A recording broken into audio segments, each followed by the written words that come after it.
then, because being the G5RV, I'm not done what you've done, Karen, to your G5RV. You've not shorted it out. It's just a straight G5RV at the moment, as it would normally be. So that's maybe why I'm possibly not quite so strong as some of the others. But hopefully, with the dark nights now, everybody seems to be nice signals. Mark, 5 and 9 plus 20. Yakov, 5 and 9 plus 20. And also yourself, Kieran, you're 5 and 9 plus 20. And I don't know about G6 and 8 because I haven't heard him just yet. And also the other David. So we'll sort that out shortly and see how they're coming through this evening. But it seems a very nice, clear audio from everybody this evening, what I've heard anyway. Nice, clear audio and good signal. So hopefully that's the good running of this net tonight on the Monday of the beginning of the month on 160 metres.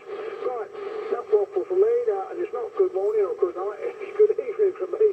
Over to G6 NRH. Dave, over to you, Dave, from G0FDP. G0FDP, G6 NRH. Hold on, I have to turn the radio down a bit. I'm doing a bit of a hybrid thing here. I'm transmitting with the FT857D and receiving on the IC7300. And the only problem is I can hear the audio coming back, which is really disturbing. And it doesn't like it. The tuner keeps wanting to tune up.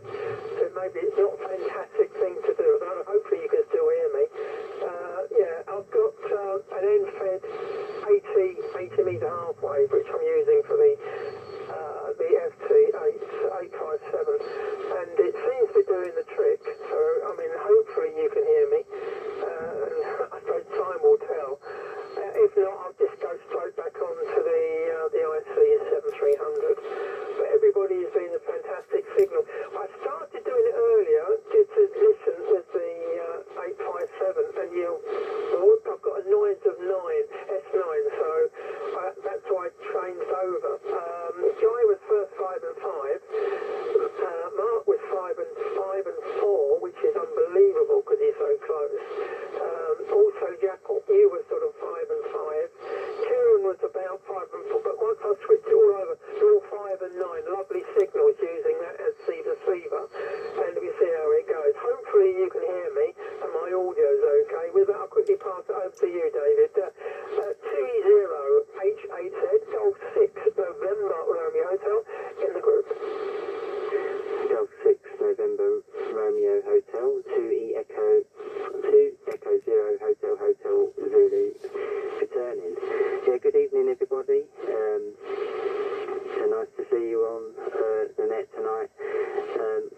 Running the usual 30 watts into my extended, well, it's my end-fed half wave extended with an extra bit of wire and a coil and turned into a quarter wave, which I actually added. It tunes very narrow. It was a little bit high, I'm not quite sure why, whether it's just a saturated ground has changed the tuning a little bit, but I had to add about another 12 inches to it to get it down to 1904. And it tunes quite narrow, probably about 40 kilohertz up and down, maybe max, and that's about 3 to 1 at each edge there. So definitely just tuned for the net and not really for working top band normally. Signal reports, everyone is readable. S9 plus 10 for everyone except for Mark, M0JTF, you're plus 40, and Jakob, you're plus 20 as well. Everyone readable. I have got a lot of noise tonight, at least S9 noise, but fortunately everyone's stronger than that, so can be read quite easily.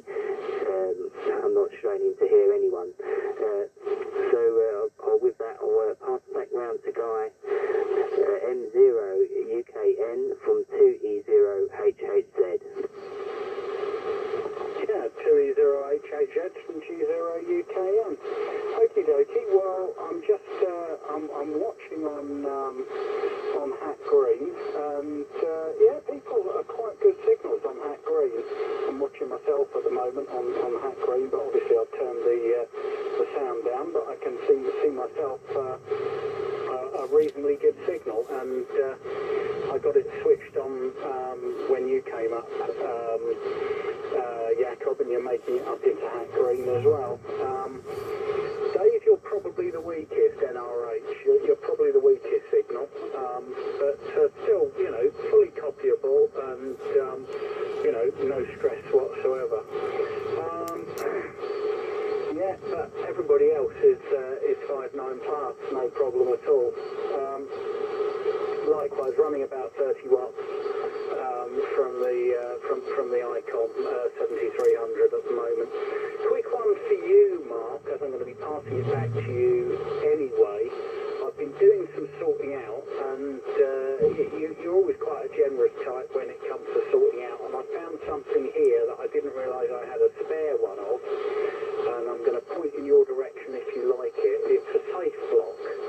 Do you remember what a safe block is? And if you're going to be mucking about with old radios, you know, vintage radios and things, they can be quite handy if you haven't got a plug on something. Even if you build up a board with a 60 watt filament light bulb and a switch to switch it in and out of circuit, and then the safe block on the end, it's very, very good for initially testing vintage equipment, because if there's any dead shorts on the input, it saves your transformer and all the current dissipated in the 60 watt light bulb. If it only glows very dimly and the radio starts to come up, once the things start to come up and make a noise, then you just switch the bulb out of circuit and give the thing full voltage. So there's an unused safe block sitting here for your collection if you would like it. What else was there to add? I wasn't on the 2 meter net yesterday. Had things to do yesterday morning, but I was on the 4 meter net on Friday, and that was quite nice. I haven't been on the 4 meter net for a while, because sometimes Friday evenings it's just the end of a long week, and you just think, oh no, I need to just sit down and just chill and not have to think at all. But it was really nice to catch up with the people on the 4 meter net on Friday. Various bits and pieces going on. Obviously the full licence course is in full swing, so I popped in there on Saturday. I then popped round to PTULL's, and we just did the last little bits and pieces to do dismantling. He wanted to take the rotator cage off the end, and Dave NRH gave me a hand to get the rotator cage and the rotator out of his tower. So that was done. I didn't end up sorting out Sarah Jane's cars. The alternator failed in her car back end of last week, but the alternator turned up today, and I popped down to Plumstead Motors and picked up the alternator, and then was able to, in the remaining bit of my lunch hour and a little bit more, I was able to fit the alternator.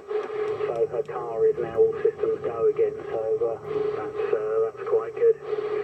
Right, I'll call out quickly to see if anybody wants to join us who wasn't there for the first round, and then it'll go round to Mark. So anybody else want to join the Cray Valley Monday evening monthly top band net from G0 UKN? Mike 0, Whiskey Delta Victor. I've got M0WDV and somebody else? Yeah, M0 Juliet Hotel Bravo. M0JHB, got you, John, and somebody else? Was there somebody else? No, so just M0WDV and M0JHB. Okay, so you're at the bottom of the list, Dav and John. So you'll pick it up after 2E0HHZ on the next over, Daz, and then Daz to John, and then John back to me. So round to you, Mark. M0JCF in the group, G0UKN. G0UKN, M0JCF in the Cray Valley top band net. First Monday of the month, that is. Just to clarify things. Okay, right, I'll address your question in a minute. I haven't heard the word safe block spoken for absolutely decades, but I'll come around to that in a second. Right, okay, G0UKN 5 and 9 plus 20, M0 KUK 5 and 9 plus 30, G8 CHB plus 20, G0 FDP plus 10, G6 NRH plus 20, nearly 25, 2E0HHZ plus 40, M0WDV off the scale, broke me meter, and M0JHB a plus. Everybody's over plus 9. Sorry, John, I wasn't looking at the meter, but I did, out the corner of my eye, catch it. And I'm using a bit of noise blanking as well, DSB noise blanking, because one of the things that we had done in the summer is we had the kitchen and the dining area of the kitchen, we had it all replastered ceilings. And we decided to do away with the old lights, and my wife wanted, recessed spotlights, which is, nice. I like them. And we decided, to do obviously modern LED ones, and she wanted a dimmer as well. So we need dimmable LEDs. Well, one problem with them is horrendous noise on just about every band. As you go up the bands, the noise get less. So on 10 meters, which I've got zero noise, there's, you can hear it, it's there, but it's not registering on the meter. And as you drop down, the noise gets worse and worse and worse. It makes pretty much top and 80 meters unusable, maybe even 40 and 60 meters unusable, depending on the radios that I'm using. Obviously, my inventory now is building up of old radios, hybrids, valves, anything like that, and the older ones definitely. This TS590S, I mean, the beautiful thing about it is the DSP and the noise blanking and everything. If you can stop the noise at the IF stages, then it's great. And this noise blanker, I just set it on 10, and it was almost like a rasping, pulsing noise, almost like an ignition noise, but a lot higher frequency. And the noise blanker and his bang, it was gone. I've just watched No Signal. I was sitting at about S8 of noise tonight on top, which isn't so bad, in the scheme of things. And the fact that everyone's well over the top as well. I mean, you're all got really good quality as well, very good quality audio out of everyone. I am recording this. I'm going to do one recording of the LSB. I started recording with, I think it was Frank G0FDP, and I'll stop just after Frank as we get back round to Dave, and then when we do AM, I'll do that as well. The last 2 months I had videoed what we've been doing, but I didn't get round to putting it up on YouTube, and I'll actually do it this month because they're great signals and it'd be nice for everyone to see. So I'll put out the link. One thing I will say, I'm not on the WhatsApp group anymore. My old phone number, which I'd had 23 years, when I finished work on Friday, I gave them their phone back, and I decided not to keep the number. I've had it for so long that I just knew that the next 3 to 6 months was still going to be people asking me questions and stuff like that, and I thought, what, let's start afresh. So at some point I'll give Trevor my new number, and I'll be back on the WhatsApp group. So keep your eye on the Yahoo email address, and I'll put the links there. Safe block, thanks Guy, that's very kind of you, but I do have two. I have one that I've had since the 1970s, and it's probably not as safe as you'd expect it to be. I mean, sure, you lift the lid and it totally isolates everything, but the little snap contactors, I mean, they're just chrome steel, obviously, and there's everything's sort of exposed and bare. And if you was really, I suppose, ridiculous, you could stick a bit of wire or a screwdriver in one of the exposed slots. And I've also got a more modern one with like where everything's sort of isolated. So really thanks for that. But if you'd like to pass it on to someone else, to say I've got two, I don't want to be greedy. I mean, the more modern one that I've got is the one that I'm using at the moment. You're right about 60-watt light bulbs. In fact, you can use various light bulbs, can't you? 25 watts, 40 watts, 60 watts, etc. Depending what like what you're working on, whether it's TVs or etc. And yes, I recommend to everyone do that. If you've got an unknown piece of equipment, especially vintage, especially if they've got like dodgy capacitors in them, which is could be likely, then yeah, the light bulb trick is good.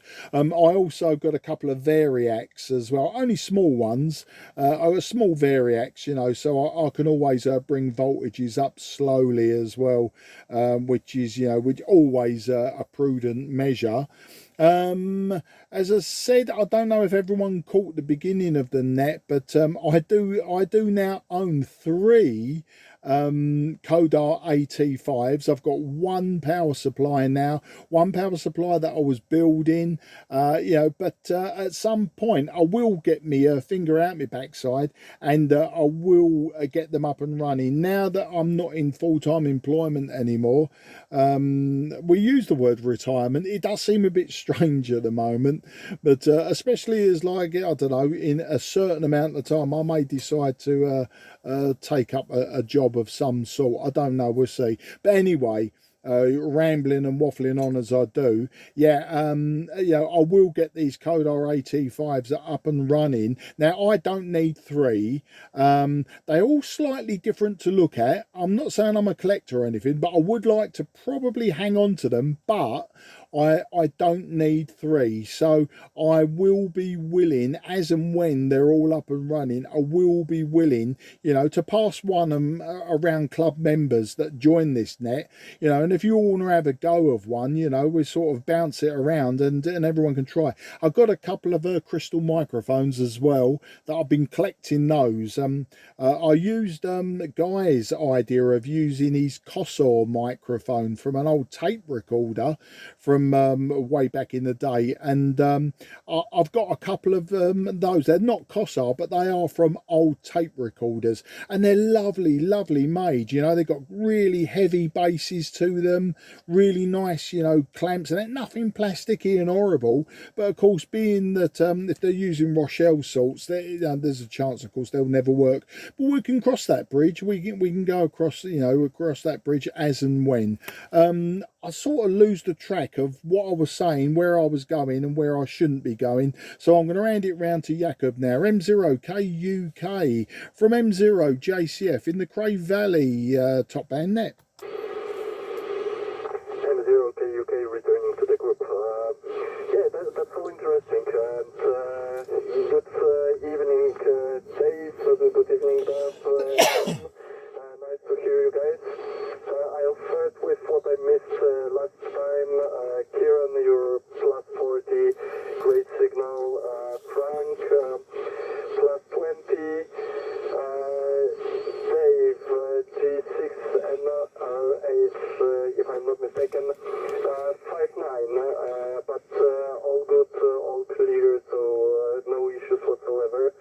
I just wonder how it's possible that the signal is so low potentially, but that might be as simple as the direction in which my wire runs, and that makes the whole difference. Dave, you're booming plus 40, 308Z. Dav John, I'll give you the reports a little bit later on. I missed that on your last over. As for the noise floor, I had S7, and that was S7, sometimes S9.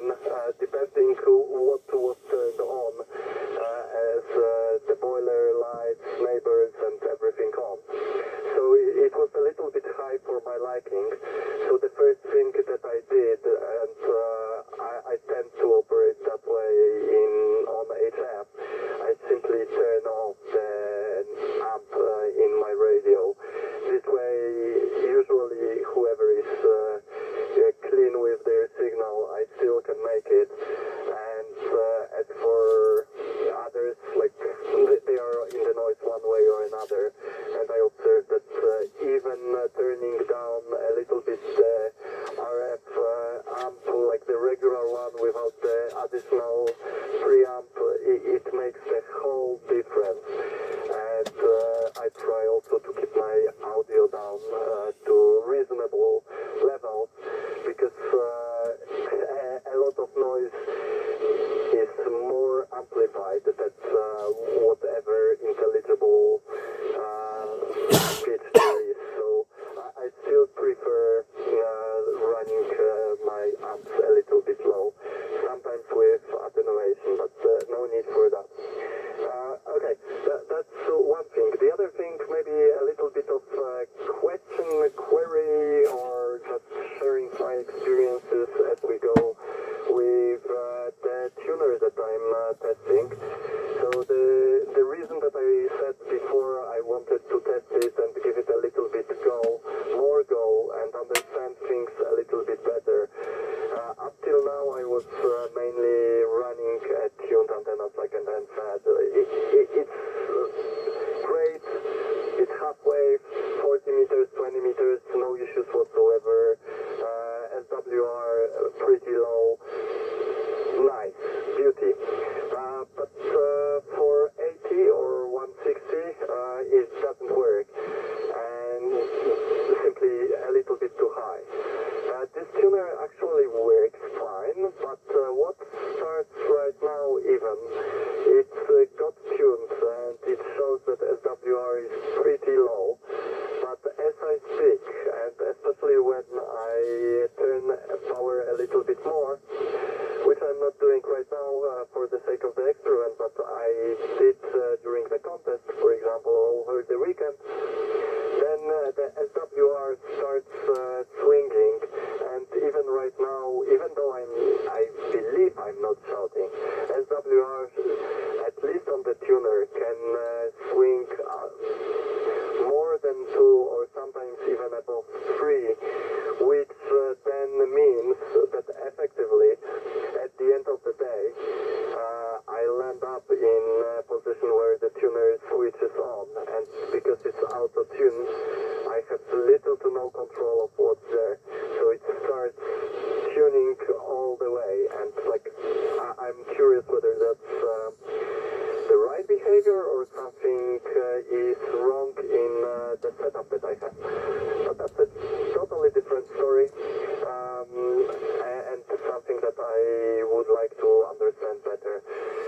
Yeah, other than that, I recently acquired a PSU, just for testing, not for the radio itself, but more for my DIY stuff. The interesting bit, and that's effectively the thing that made me go this path, is simply it's programmable, and I have a digital control over it, but there's no transformers, no switching or anything. It's just a buck converter, and I can run it either from battery if I want it, or I can run it from an existing linear that I have. So a little bit less transformers, a little bit less stuff there. So if someone is thinking about like something more portable or going off grid or solar, that probably might work for you as well. Okay, I've been speaking for quite a while, and we have a big and good company here, so I'll pass it down the list to you, Kieran. G8C8B 90KUK. Mike 0 Kilo Uniform Kilo Golf 8 Charlie Hotel Bravo returning. Yes, copied all of that, Jacob. I'll just run through the report again, especially with those people coming after me, as it were. Frank, you're 5 and 9 plus 20, and Dave, at our age, you're 5 and 9 plus 10, not quite as strong, but perfectly readable. And David 2E0H8 says you're a 5 and 9 plus 20. I haven't got a report yet for you, Dav, or for you, John. I'm sure I'll be able to get them soon. Yeah. Nice to hear you're out from underneath the stairs, Frank.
as you say, I've moved to my little room now then. I don't have to stand up and bang bed on the stairs anymore. No, I've got a nice little room here. The only thing is it's a bit chilly down here, but I'll have to probably put the heater on shortly and get some warmth. But there we are. Right. Talk about phone. Something about the phone now. My phone, or the phone I've got, what I normally use, can't do WhatsApp because they don't support it anymore, unfortunately. But I managed to get a phone off my daughter-in-law, and it's an iPhone 6S. So I managed to get a card put in it so that I can use it, and obviously I'll get it sorted out because I'm not quite sure how it all works. I think it's a bit different to my one. Anyway, we'll see how it goes. Hopefully I'll be able to get WhatsApp back on again. That's what I wanted to do. The course on Saturday was really very interesting, yes, and I think Dave, we sorted it out quite well. I know that one of the speakers was Laurie, who didn't turn up. The fact that he did, because he spoke to us on Sunday morning after the net nearly finished, and said that the reason he wasn't there is he has got a call to go to the eye specialist down in London there to get his cataract done. So he whistles off and got that done. So that means he missed his part on the Saturday morning course which he was supposed to be doing. But never mind, he got sorted. Dave, and got somebody else to fill his place in. So that worked out okay there. Well, I've got some writing down. I've got to think what I've written down here. Yeah, so I'll talk about Laurie. Now, John, the GHCHP, John, JHP, I should say. Well, I saw him this morning.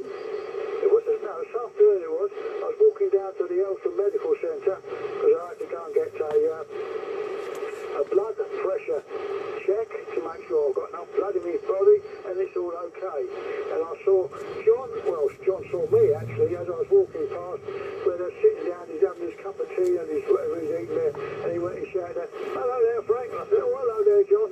And that's where I was off to, down to the Eltham Medical Centre. So John, I presume you enjoyed your little bit of a cup of tea or coffee, what you was having down at the spot there where they have all their drinks and coffees or whatever. Right, I won't hold it too long. Got a long net on here tonight, haven't we? So I passed it back round now to Dave. G6 NRH. Dave, you wasn't quite so loud and as nice as you normally are. You started off a bit quiet, but then you're beginning to sort of go a bit louder and louder towards the end of it over. So hopefully it's back up to where it should be. G6 NRH from G0FDP. I'll get it right, mate. G0FDP, G6NRH. Hopefully you can hear me. Everything seems to be working okay. My SWR is going. Well, it's only still 1.3, so it's not that bad. I think we've gone full circle.